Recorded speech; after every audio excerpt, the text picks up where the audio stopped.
evening, everyone. 6 o'clock, Sandusky High School, room 300. And we welcome you to the Fall Community Forum. You're going to hear from Dr. Sanders in a moment. I'm Mr. Talbot. I'm the high school principal. And it's my pleasure to welcome you all here tonight. This is night 3 of the fall rounds. So this will have more of a middle school, high school symposium to it. And we look forward to all the interaction and the updates from Dr. Sanders. But first, it's my pleasure to introduce one of our student leaders at Sandusky High. We have our student council president here, Anna Lazara, is going to introduce Dr. Sanders. So, Anna, if you could come up, I'll say a couple words about Anna. A lot of you guys don't know this, but Anna has renamed me. And my new name, Dr. Sanders, it's a little longer than normal. It's Don't Ruin My Senior Year, Mr. Talbot. We're going to try not to ruin anything. And she's the exact leader you want in the school, right? Because she does everything the right way. She's persistent about what she wants, and she wants to have a good quality senior year, and we want that for her too. She's Swan Club, cheerleading, swim, and just been a rock star here the 4 years she's been here, and obviously I'm sure the 8 years before that. So, Anna Lazar.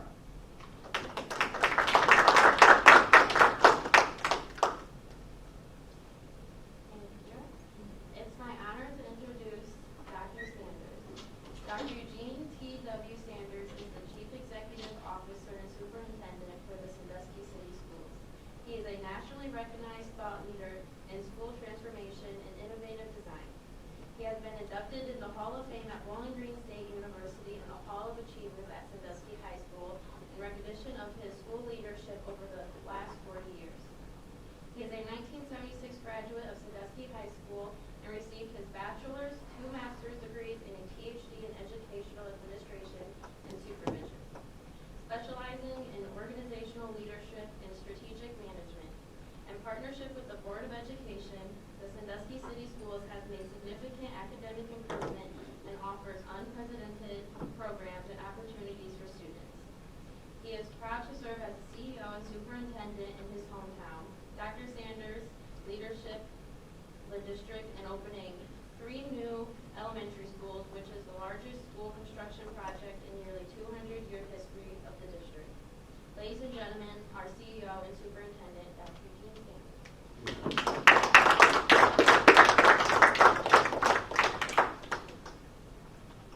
Thank you, Madam President. Thank you very much. So, and I'm going to come back for just a second because we got to I have a picture with me. This program is not official until this takes place. So, Madam President, if you stand here for a moment, and KK will take our picture, and then we'll be posting this on our district website. Thank you very much. Let's give Anna another nice round of applause. We are delighted to be here at my alma mater, Sandusky High School in room 300, to bring you our third and final fall community forums. I will say that President Anna has been off to a great start this year. I had the chance to meet with them in the summer prior to the start of school. And like any good politician, she met me tonight with a list of demands, Mrs. Patterson, of things that they would like to do.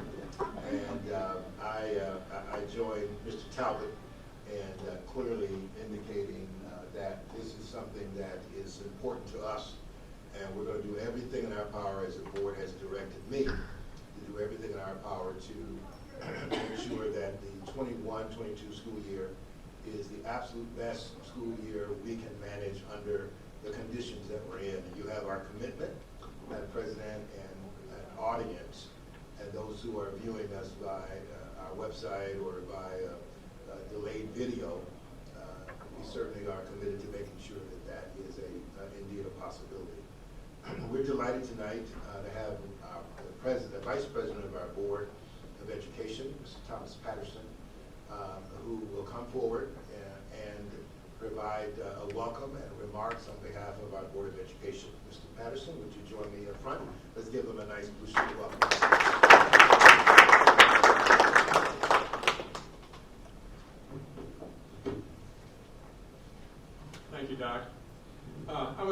this opportunity to welcome all of you here, the staff and community members, to our third and final forum. We had 2 other ones this past week, and they were well attended.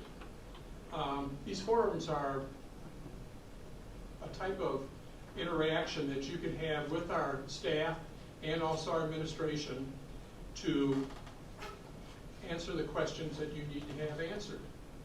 And it's very important that you do this. Unfortunately, I will not be staying very long. I'm going to be going down to the board office. The rest of the board members, Mrs. Green Churchwell, Mrs. Kate Vargo, Mrs. Ebony Sizemore, and Kate Vargo are meeting with one of the OSBA representatives who is going to be doing the search for the new superintendent. Those of you may not have known, but Dr. Sanders will be leaving us and retiring in June. And so we want to get a jump start on to get the person in here to do that position. Unfortunately, I'm going to miss Doc. Doc's been a straight up person here. I can speak volumes about the man, but our district has become better with him, and I stand by that. And Doc, in all sincerity, we're going to miss you. We wish you the best, and this is the first step that to try to get the new superintendent on board. And it's one of those things we have to go through. So I'm going to be leaving you now, and I hope for a good meeting here. There's a lot of good information in that booklet that they handed out. So thank you all.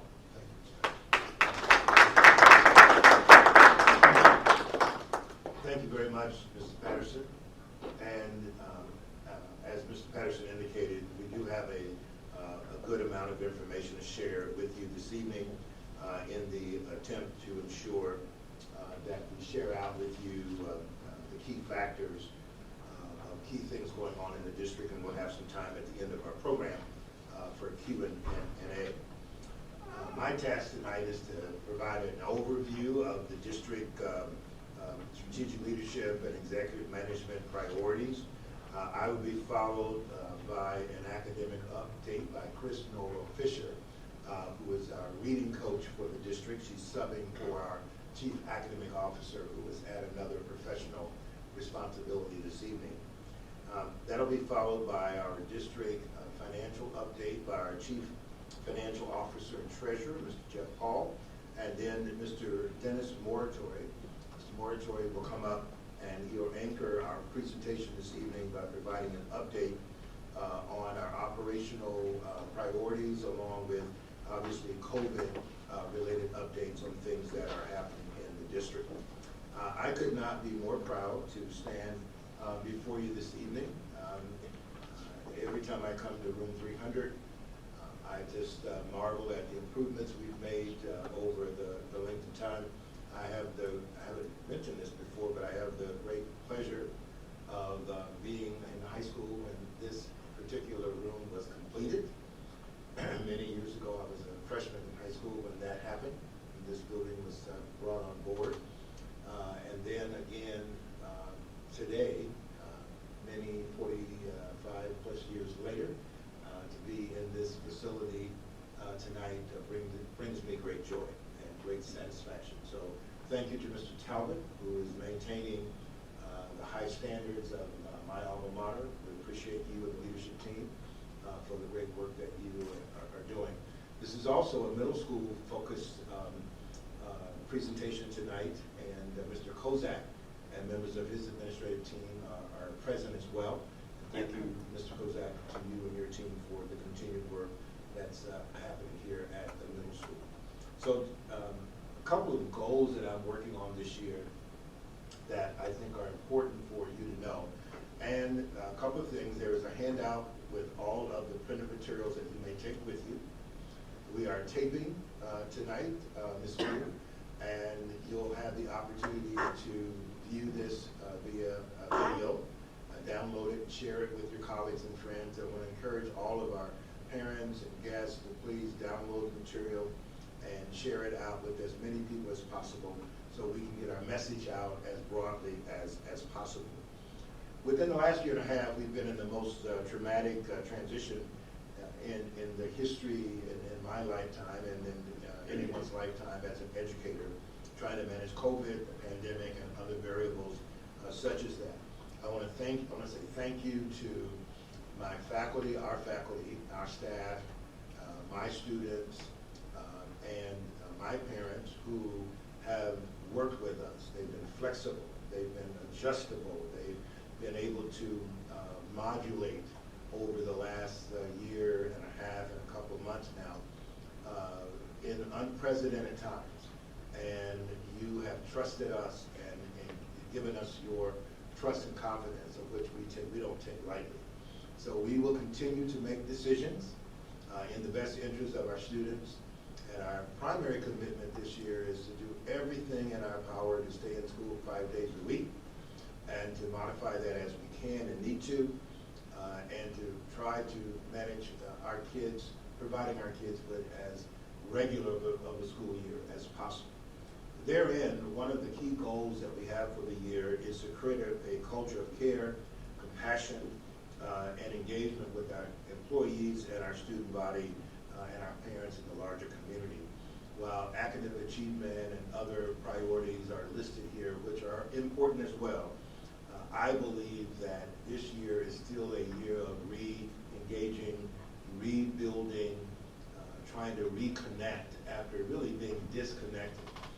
And I know we provided laptops for every student in the district, and I know we use Google Classrooms and Zooms and other ways to educate our children over the last year and a half.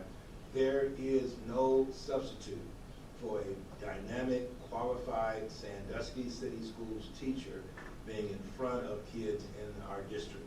That is the most powerful learning opportunity that any student in our community could ever have.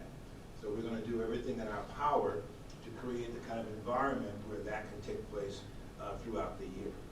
We have 5 academic priorities that Chris Norrell Fisher will highlight tonight. Mr. Moratory and myself will do a bit of a synopsis of our 2030 plan, which is our 10-year strategic plan designed to look at where we are now and where we're going. We'll also have a look at sort of a task force that will allow us to look at what is the future of digital educational delivery in our system, in our district, where we kind of going. We are in the process of negotiating with our teachers union and then next our Sandusky non-teaching union, and our goal, obviously, as we have always done, is to resolve this in a way in the best interest of our faculty and staff and promote and advance a high quality working environment. Sandusky City Schools has a tradition of dynamic partnership in those areas, and we are here to continue that commitment. I mentioned the task force on teaching and learning, which will look at our digital future and other priorities associated with social emotional learning. And we'll be talking a little bit tonight about the third and final building of our construction program and ensuring that that's done successfully. And then we're restructuring our parent structure in the district, our parent Congress. In a moment, one of my staff, our staff members, will come up, Mr. Rod Lewis, and give you an overview of where that work is headed. And then finally, we're going to try to stay in connection to other things happening around the state of Ohio. A lot of policy issues are happening, impacting our district, and so we want to make sure that we are ahead of the curve, not responding to things that are happening to us, but to lead the process and to lead the effort, and that is our commitment. So one of the things that's important to us is laying out this vision for where we're headed. And when we first started the district, what is, believe it or not, 10 years ago now, if you believe that, Jen, it's been that long that we all sat together and put the parent congress together and put the regional center together and put the digital academy together, put Blue Street University together. All the things that we are enjoying a decade later is pretty powerful to look back on and be thankful, candidly, to a grateful community that takes great pride in our schools. Now it's time to plan the future. I've been in the business 42 years. Most of the time, folks, when you, and Mr. Moritory can confirm this, most of the time you walk into the superintendency and there's not a lot there. There's not a plan, there's not a blueprint, there's not a strategy, there's not a series of very specific things to do. And so you kind of start from scratch. Every time you turn around, you're starting over and starting over. We don't do that in Sandusky City Schools. We're like Ohio State. We rebuild, we reload, we keep going. And our goal of the 2030 initiative is to make sure that we're laying out a long-range plan for the district, that we are at the forefront of progressive educational visioning, that we identify and advance our work as a group, and that we identify our strengths and weaknesses, and that we try to figure out what really is the Blue Streak way of life. Meaning, what does it mean to be a Blue Streak, and what does it mean to have a school-based experience in our district? We will continue to work with our community. We will plan and work with our city leaders. There's so many things that's going on in partnership with the city, who is doing, Eric Whoopser and his team are doing an amazing job of making my hometown great. And I'm very, very, very proud of that. We will work with our state legislators and policymakers to identify what their priorities are to merge them with ours. And we'll provide an annual update in the spring of the year as to what progress we're making on our Envision 2030 plan. And as always, we're interested in the feedback from our constituents about what's working and what's not working. This page here basically gives you a sense, a kind of a summary statement about what the task force is. Some in this room will be asked to serve with me on this effort as we work together to provide a series of recommendations to the Board of Education by May 1st of 2022 that will help guide the future of teaching and learning in our district. We want to be ahead of the curve. We want to be prepared for the work that's ahead, and this task force will allow us to move in that direction. We'll again be reporting out regularly. We do a pretty good job of being transparent about our communications. In fact, our district won a national award recently from the National Public Relations Association, an award of distinction based upon our marketing and communication materials in the district. And sometimes when you're in the home team, you don't always get a good appreciation of how well you're doing things. But people who look on the outside and look at the work that we're doing provide many, many compliments. I was today at the Erie County Superintendent's meeting. Randy Bennett's name came up as someone that was working with them on their business advisory work and highlighting our global education, our global internship program, which again was the first of its kind in this region and one of the first in the state of Ohio. When we did our initial research, there were very few programs of that nature nationwide. And right here in our hometown, we were able to get that off the ground, along with the ultimate building of our Global Education Center, which is located at the Sandusky Intermediate School, which is another grand visual realization of the great work that our Board of Education has done and continues to do in our district. Obviously, as I said to the president here, our student council president a moment ago, we're going to do everything we can to make sure that our school year is as regular as possible. And there is nothing more regular than the Blue Streak Pride 5K, which is next Saturday. I didn't share this with you, so you'll hear this first tonight. I have renamed the Blue Streak Pride 5K to the Blue Streak Pride 5K Walk, Run, and Crawl. So those of us who are in my age bracket, we will get across that line no matter what it takes. But it's coming up next Saturday. It's a great event. Bring your family, kids. It's a great event to come out to. And the funds that are raised go to support the Citizens for Sandusky Public Schools. Jen Chapman has been a chair of that committee in the past, where levies and other district initiatives are organized and put together. And we're thankful for her leadership there for many, many years. But events like this one go to help support that effort. Our CFO tonight will say a little bit about, you know, where the potential levies might be some years down the line. One of his main goals is to put that off as long as possible until we absolutely need to go before the public to secure additional dollars. And so we're very, very, very proud of the work that the Citizens for Sandusky Public Schools is doing. I live across the street from Hancock School.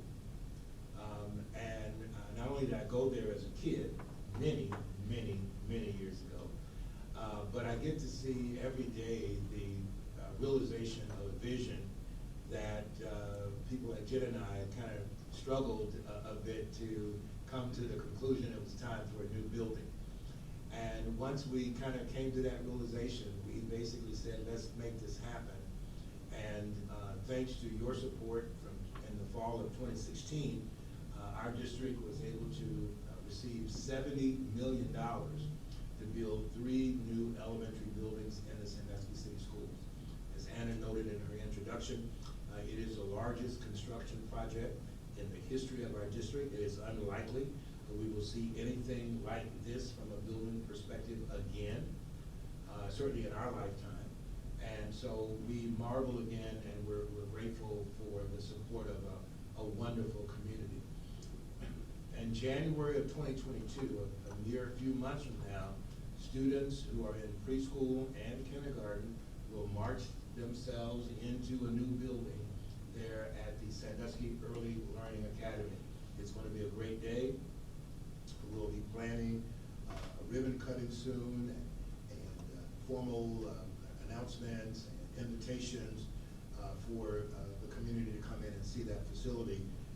It will be the third of the 3, joining the Sandusky Intermediate School, which is next door, and the Sandusky Primary School, which is on the former Ontario site. So you'll hear more about that going forward. Time doesn't permit me to tell you how excited I truly am about the Sandusky Aquatic Center, the Aquatic Center at Sandusky High School. Our original pool was built in 1957, which makes that about 64 years ago. I just happen to know that for some obvious reasons. And as a result, it's time for a new pool. And when we went out initially in 2016, we had the mindset that we would kind of fix it up a bit. And we put a couple $1 million aside, $2 million aside to do that. Unfortunately, some local supporters got together and thought it was better for us to have a new pool and to actually have 2 pools, a brand new one and one that replaces the current one as a warm water type of facility. That project is about 80% complete on the financing end. It's going to be over $8 million to make this project a reality. We're 80% there on the fundraising. We have about 6 to 8 months of fundraising left. Then there's about 16 to 18 months of actual build out of the facility. So we'll probably be looking at late spring, early summer of 2024 as we get into that new facility. There will be a 3rd grade swim requirement for all students in the 3rd grade. They will march themselves right across that parking lot, right into our new pool, and every child in Sandusky should learn how to swim. And we think that's a priority. The board has made that a priority, and that will happen. Again, it's a great complement to everything we're doing. One of our priorities, of course, has to do with our ongoing engagement of our parents. And Rod is going to take 2 minutes less than he took last night to share with you, I'm the boss, I get to say that, to share with you a snapshot of the work that we've assigned him to do about getting our parents on board, expanding our parent base, and engaging our parents more effectively. And following Rod's presentation, the next person that will come up is Norrell Fisher, who is our reading coach, and she's subbing tonight for Mrs. Reed, who is away at a professional responsibility. Mr. Lewis, you're up. Good evening, everyone, and thank you, Dr. Sanders, for allowing me to take a moment. The first thing I want to share with everybody is we have a huge, a very important date coming up. Mark your calendars. It's our annual Parent Summit. That'll be January 29th, which is a Saturday, obviously, but make sure that you mark your calendars for that. I had the privilege of attending my very first one when I came on board, and it was a tremendous success. So obviously there's a lot of pressure to make sure that this one is as well if I want to stay employed. But one thing I'm very fortunate to have is someone here that played a very integral part in that I'll be bribing and things like that to get some extra help from. But seriously, that'll be a huge event for us. Just to give a little bit of it away, one of the things that we're going to do is we're going to focus on strategies and things that we can do to help parents in a post-pandemic way as well, from an educational standpoint. We started that work last year with Parent University. So I just wanted to make sure everybody's aware of that. In terms of Parent Congress, a lot of people ask me, what exactly is Parent Congress? And thanks to Dr. Sanders' visionary leadership, I know when my kids were younger, when my girls were younger, I was a part of the PTO, but there was no Parent Congress. So think of that as a 30,000 feet view, and what you don't want in any organization, even though there's great things going on at the building level, and we want to build on that and expand that, we want to make sure we're not operating in silos, if you will, at the building level, to make sure that we have collaboration, and that's the mission of the Parent Congress. And I can tell you, we have a group right now of about 12 active members. A couple of them are here right now, and they are fantastic. They are very passionate about our kids and our community. They're great to work with. But what we want to do is we want to target a couple other groups, if you will. We want to focus on having some dads involved. The only reason I was involved was because my wife made me go, but I'm glad I did. So we want to make sure we have representations from dads. And then also, we happen to know that within our district, we have quite a few grandparents that are standing in the gap in raising their grandkids. So we want to get more of them involved as well to get that perspective, and also help them with different strategies as well. So to Dr. Sanders' point, we want to actually double in size, and we will double in size, because we want to have representation across all the grade bands, and a vice president and a president representative of all our buildings. So I encourage you, my information is here. If you're passionate about our students, Sandusky City Schools, give me a call. Let's talk about Parent Congress, what it is, how you can become involved, because we need everybody's input. And if you want to do that in an informal way over coffee or whatever, let me know and I'll be happy to meet you. And or you can come down to the board office, email me, call me, smoke signals, whatever, okay? Thank you, Dr. Sanders. I appreciate it. Thanks, everybody.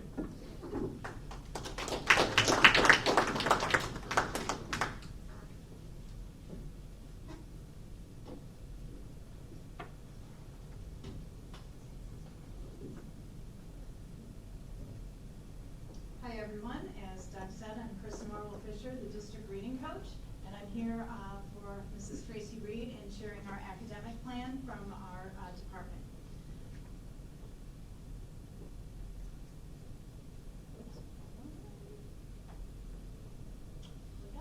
Over 200 students graduated from Sandusky last year. Over 80% are heading to college, 26% in the workforce, and 2% are heading to the military. 78 students earned industry credits. In other words, if they were in the welding program, they earned the credits to be able to go out and pursue a career in welding. We have 183 students that will be enrolled in our career tech program in this year, so we're very excited about that. As you can see from our data, we are very indicative of what we're seeing statewide and nationwide, in which our children did have a bit of decline due to COVID and the pandemic. So we are actively gathering data from our assessments that we have pre-K through 12, so that we can begin to address those gaps and see a much stronger scoring next year, at the end of next year. As Doc mentioned, we have a 5-pronged academic plan, and you can see from this, it's all very cyclical and works with each other to build a strong structure for our students. The academic 5K is basically taking the state's OIP, Ohio Improvement Plan, and putting it in practice. And we'll be using uniform lateral grade level data, NWDA map. That is an online assessment tool that we give consistently from kindergarten through 10th grade. So it gives us data that we can look at both horizontally and vertically.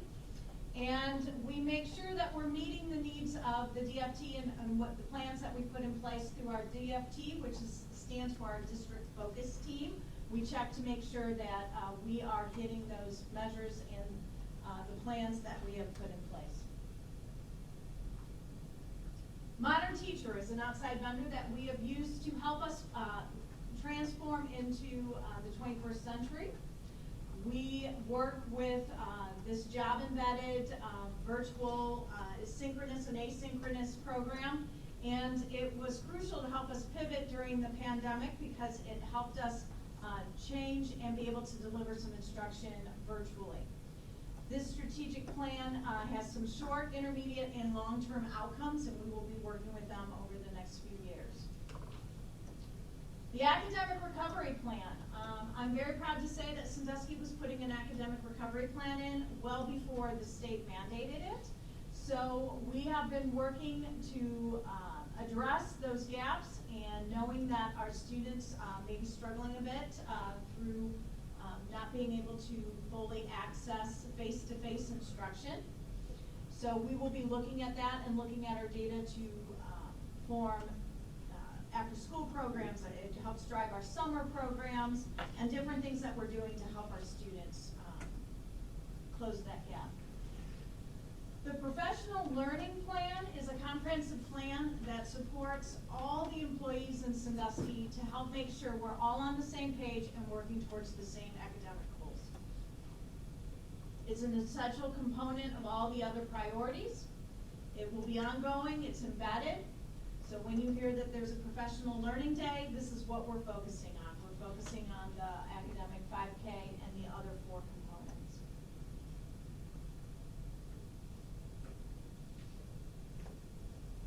Our Professional Learning Plan. We have new curriculum. Very excited to say that 9th and 10th grade have new tools to use. They have a new series in ELA and also in math. So our teachers have been working to learn how to best deliver the instruction with new materials.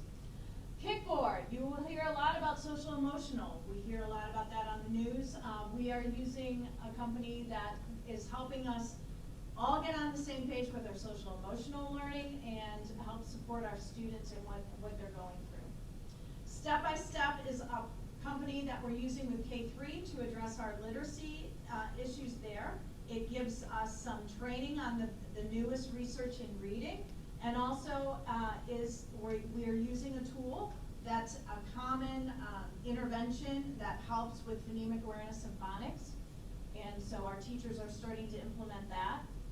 Map growth data we have used consistently over the years to help streamline where our students need to be. We have another software program, ExactPath, that puts them right where they need with reading and math. It gives them a little bit of individualized work. Modern Teacher, again, is our outside vendor that helps us with where we want to be and how we're going to get there. And we have worked on a portrait of what we want a graduate, a teacher, and a leader to look in the next 10 years. We're working on a co-teaching and collaborative planning with our Title I restructure. We're in the midst of that. And I'd like to share some of the things we're doing with grades 7 through 12. This is the important stuff here. We're working, you might hear from your students that they're taking the MAP test. Again, that's an online test that measures their knowledge of reading and math, skills, strategies, and standards. We have Progress Book, and teachers are to update information in Progress Book on a regular basis, and all parents and students can have access to that. So we can get you that information if you would like more on that. Parent-teacher conferences are scheduled for November 4th and November 15th. As both a parent and a teacher, I love parent conferences. I love to know that the teachers know my child and can give me a strength in an area of improvement. And as a teacher, I love to communicate with all the parents and make sure that we're all on the same page, working for the best interests of their student. The end of the first marking period is October 29th, so midterms will be coming soon, so please be on the lookout for that. And strategies to support your 7th through 12th grade learners. Create a regular homework schedule and a routine with your child. We do have study tables and tutoring available for our student athletes, so make sure they take advantage of that. All right, so Mr. Hall.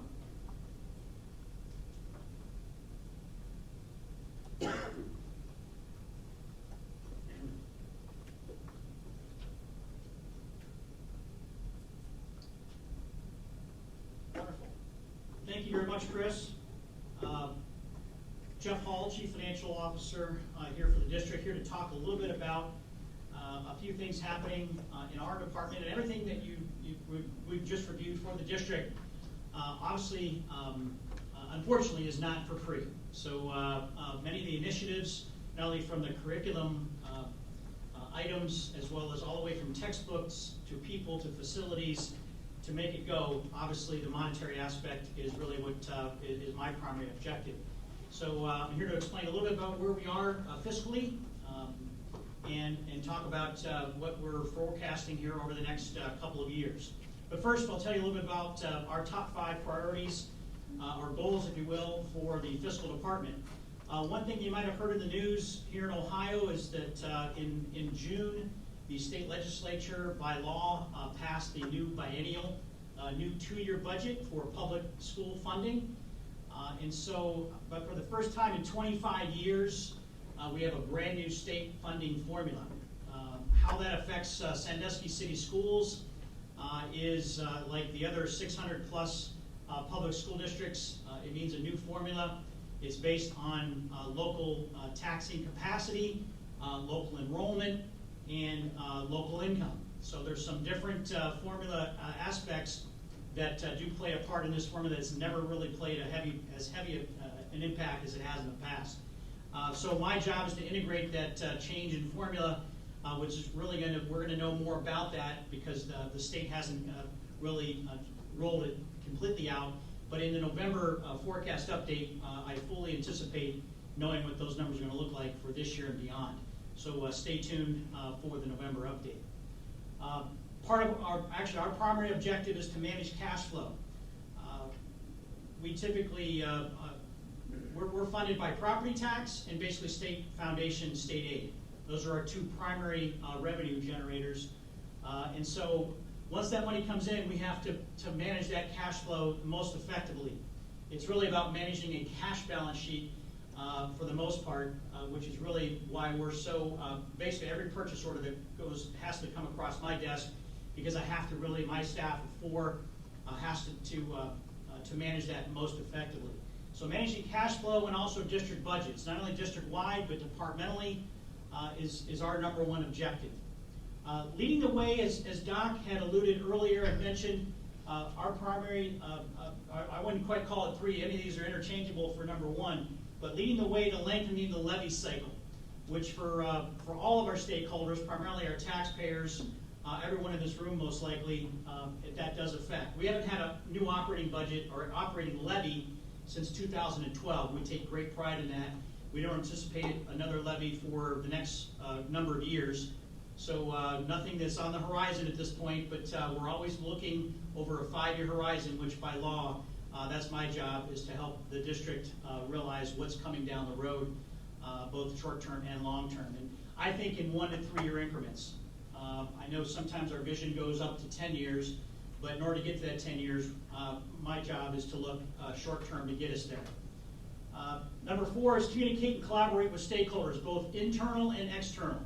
So this is one of those primary opportunities to communicate to each and every one of you, to remain as transparent as we know how, which is the only way, and is making sure you know kind of where we are and we stand fiscally. And then 5, provide constant fiduciary oversight. Some pretty big words. Basically that means, hey, we have to make sure that we're watching over the checking and savings and how we spend that money on a daily basis. It is an exhausting effort, but it's something that is mandatory. And so the reason why we do that, obviously, is to help not only our district leadership, but also our Board of Education make the most appropriate decisions and to stay fiscally responsible, which is what we take most seriously. This busy slide just gives you, that's a 5-year outlook. That's a recap of the 5-year forecast. And so basically what that tells you, the couple of arrows down below tell you what our cash balances are. And that's really what I look at. I look out down the road, and you can see here that we are actually spending more than we're bringing in, which is not really unusual for public schools. And so we look 2024, 2025, and beyond. We look at when the potential for the next levy will be. But potential. Nothing is really on the horizon right now because we do have a decent cash balance, which has been helped by some of our recent federal grants that have helped us make it through a full COVID year. But also those grants will continue to assist and supplement the district finances for the next 2 to 3 years. So we're very grateful for that. So again, stay tuned, and we look forward to updating you on that.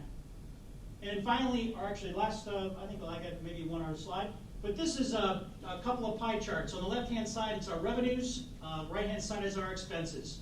As I mentioned, most of our revenue, or actually 50-50, is basically state funding, 50% from local taxpayers, both personal and corporate. On the right-hand side is our expense pie chart. As you can imagine, our most valuable expense is our people and basically our human resources to educate our children. And so roughly 70 to 75% of our total expenditures go to that particular category. And then finally, again, these are all in the handouts, but this is really just I'm a very visual individual that gives you an idea of what the spendings look like versus cash balances. And I'm happy to, it's also on our district website. And of course, I'm always available for questions and comments. And then finally, I always like to share a little personal note. I wish everybody a prosperous new school year, 21-22. I always like to throw the family in there and the family pet with my favorite saying, be the person your dog thinks you are. So I wish everybody well, and I'm going to turn this now over to Mr. Muratori, our Chief of Staff.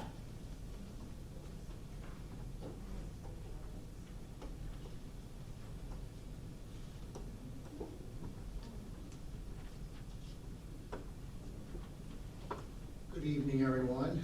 Again, welcome this evening for our third and final for the fall community engagement opportunity. I'd like to thank Mr. Talbot and his team and Mr. Kozak for hosting us tonight. I appreciate that.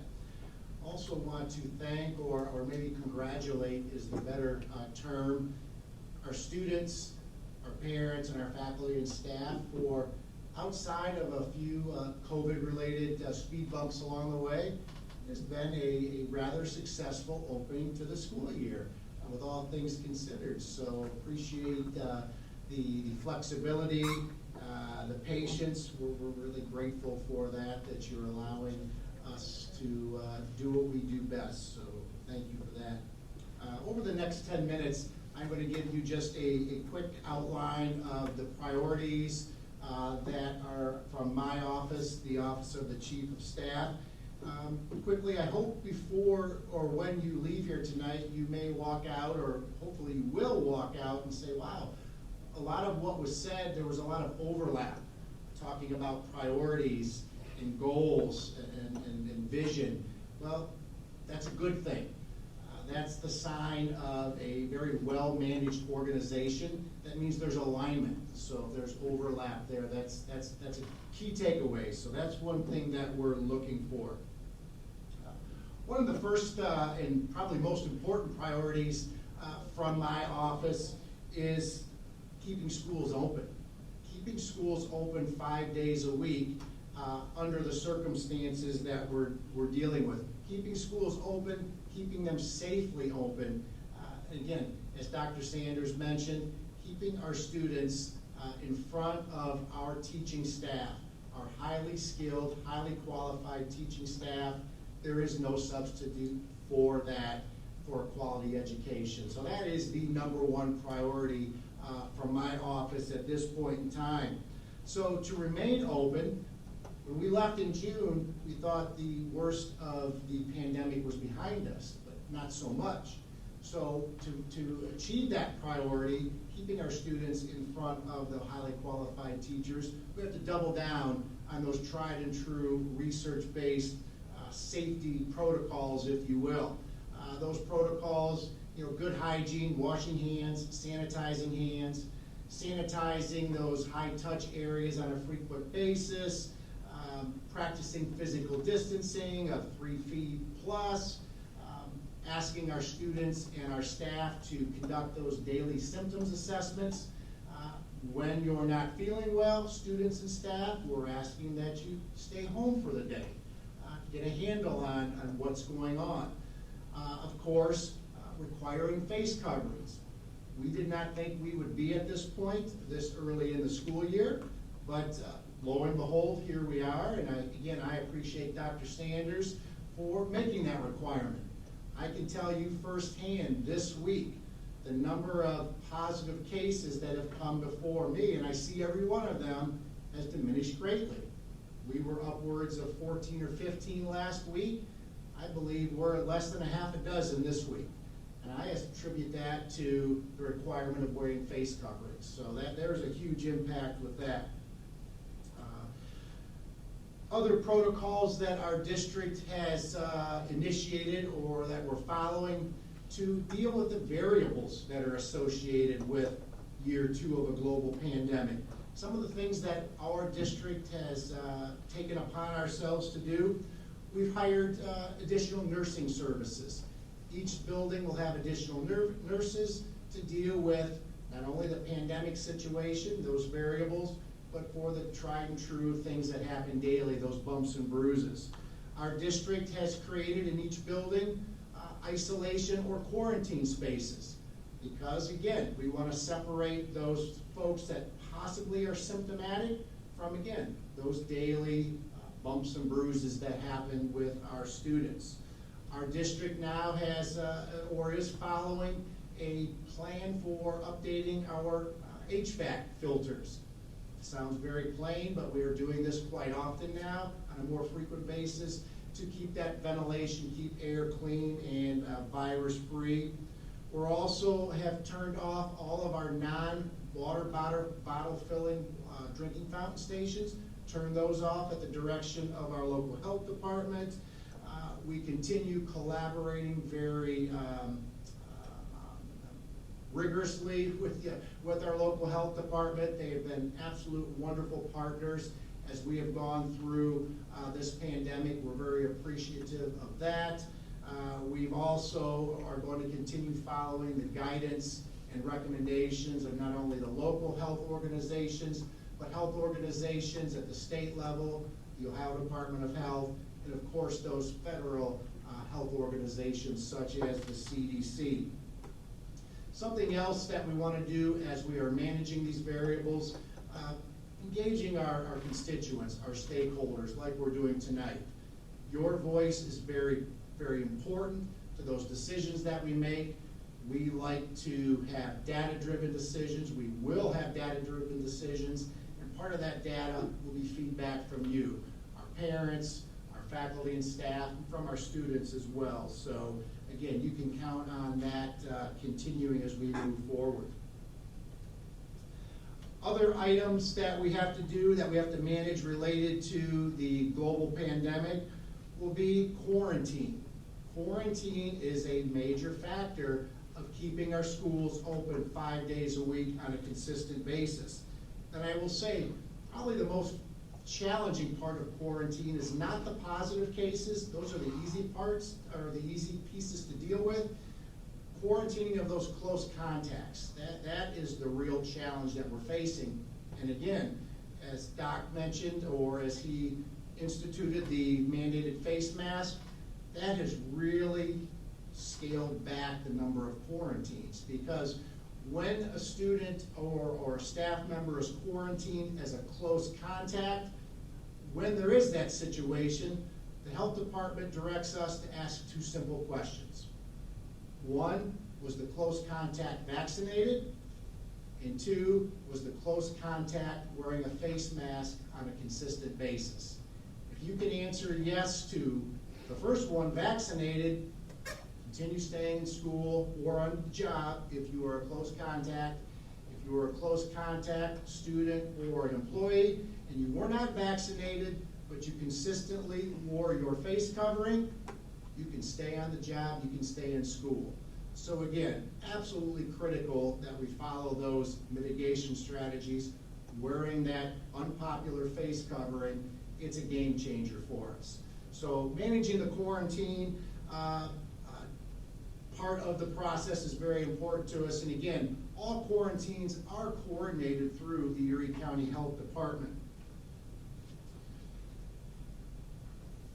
Believe it or not, we do more than COVID, right? Managing COVID. So we do have other priorities that we are addressing as we move forward. Again, Doc mentioned this earlier, but in January will be the culmination of the Building Better Dreams project, that 5-6-year project, culminating in January of '22, and that will be the transition of the Early Learning Academy from the current location of Mills to the new site on the former Hancock building or location. Very, very exciting as we're teeing that project up. And part of that project is not only transitioning to the new facility, but now the question is, what do we do with the Mills facility? How will that be utilized? Where does that fit into our equation moving forward? So that's part of the transition process. And of course, what better way to celebrate the culmination of this game-changing initiative, Building Better Dreams, is the celebration or the ribbon cutting. An opportunity to share the facility with the stakeholders who invested, had the confidence to invest in the district and approve that initiative. So all of that is on the horizon. Much more will be communicated over the next month or so about the timing of the move, the ribbon cutting, the celebration, etc. But that's an absolute priority of ours moving forward. The next priority that is taking place through my office or directed through my office will be the implementation of the Envision 2030 plan. And as Doc mentioned, this is the 10-year vision, if you will, of the district, but it's also the continuation of the transformation plan that was commissioned by Dr. Sanders, again, hard to believe, almost 10 years ago. That plan was the complete reorganization and the redesigning of not only our academic programming, but all of district operations. So that was 10 years in the rearview mirror. Now we're 10 years looking out over the bow, and that's what Envision 2030 is all about. Really, it's a 2-layered vision or roadmap, if you will. The first piece is strictly academics, the academic theory of action that Mrs. Norrell Fisher touched upon earlier, outlining that priorities, academic, teaching, and learning. But it's also a growth plan for the initiatives, that innovative programming that was part of the original transformation plan. All those innovative programs that you see listed at the bottom of this page, where do we go now with those programs? How do we build those programs? What does that look like in the future? So this is what Envision 2030 is all about. Not only is it that roadmap to guide us, but it's also an accountability, an evaluation and accountability measure for us, making sure that our priorities, our words, and our actions are all aligned, allowing us to best meet the needs of students in 2030 and beyond. So looking forward to working with that plan and the goals, the action steps that are outlined in Envision 2030. And finally, just as important as all the other priorities will be the completion of the centralized district student registration.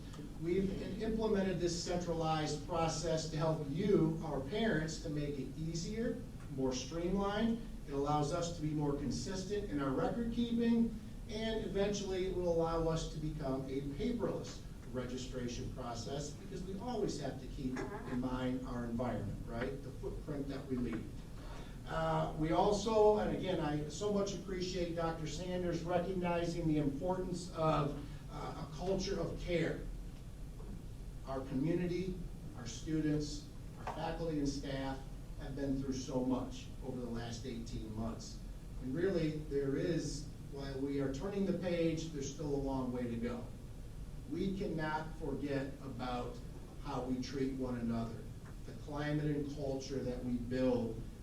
That's what we need to do for our students, for our parents, and our faculty and staff.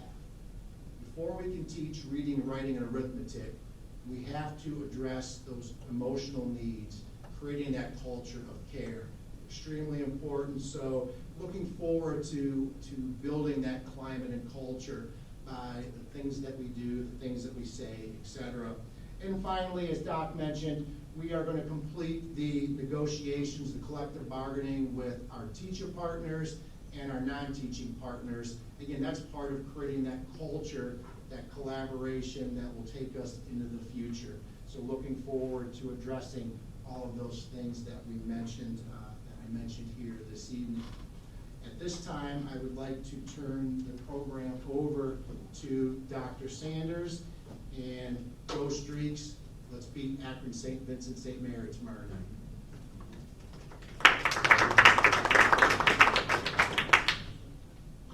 Thank you, Mr. Moritore.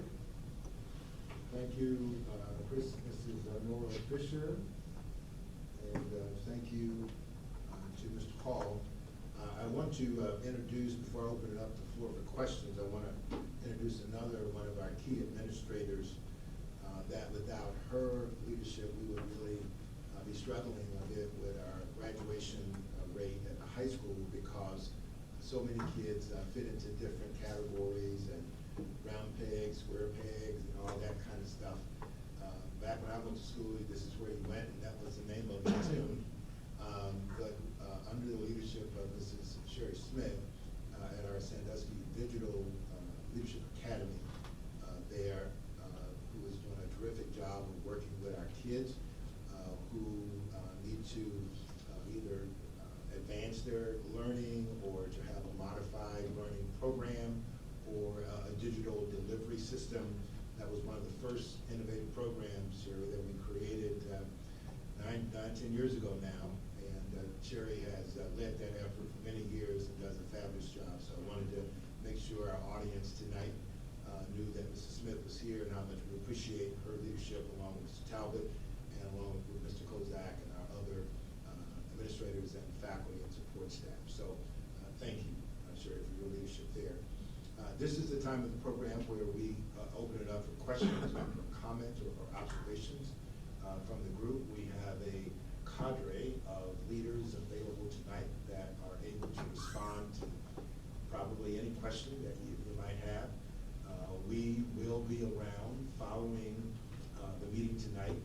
One of the things I teach my team, we don't run out after the meeting. We hang around a few minutes and make sure there aren't any questions or anything of that nature. So questions, comments, observations from the field. I should mention again, thank you to Ms. Pugh for taping tonight. This will be on our district website, so you'll be able to watch it, as well as we'll be posting the questions and answers that have come up over the last 3 nights. All right, questions, comments, observations from any of the team members or any of our stakeholders. Again, we'll be available tonight. Thank you to my faculty that's out tonight. And we just appreciate everyone. We know on a beautiful fall night, it's challenging to get people to come inside when we all want to be outside. But we're grateful and thankful for your presence tonight. Thank you to all of my team members that presented.